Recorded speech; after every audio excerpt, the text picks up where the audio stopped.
بتحس بوجع اثناء الحمام، حاسس في حرقان في البول، تدخل الحمام كتير، اسمعني في ثواني. الكلام ده ما بيعديش كده وخلاص. قول لي شربت كام كوبايه ميه النهارده وركز لي في الفيديو عشان تحمي نفسك. الصيف والحر اللي احنا فيه ده مش بس بيعمل دوخه وتعب، ده بيبوظ لك جسمك من جوه، بالذات في حته المسالك البوليه.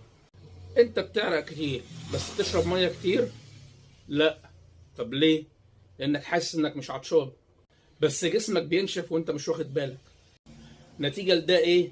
البول بقى مركز، الاملاح زادت، البكتيريا لقت فرصه انها تشتغل، بيؤدي لايه؟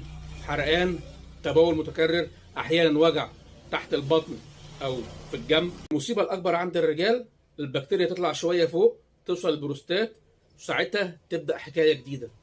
وجع، تقل تحت، ضعف في التبول، بتصحى كذا مره بالليل تخش الحمام، بقت التهاب بروستات. طب ليه ده بيحصل؟ شربش ميه كتير، تاجل دخول الحمام، تاكل حادق ومشطشط، قاعد طول اليوم ما بتتحركش. طب هو ايه الحل؟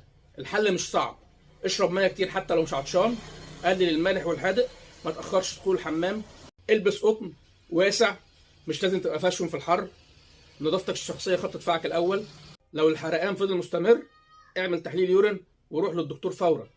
ما تنساش التعب ممكن يوصل لحصوات والتهاب مزمن. حرقان البول مش حاجه بسيطه، جسمك بيديك انذار قبل ما تندم. معاك صيدلاني زون دكتور محمود مسعد، هدف اقول لك الحقيقه قبل ما توصل للدواء. اكتب لي في الكومنتات لو محتاج تعرف الادويه اللي بتعالج التهابات المسالك البوليه. شكرا.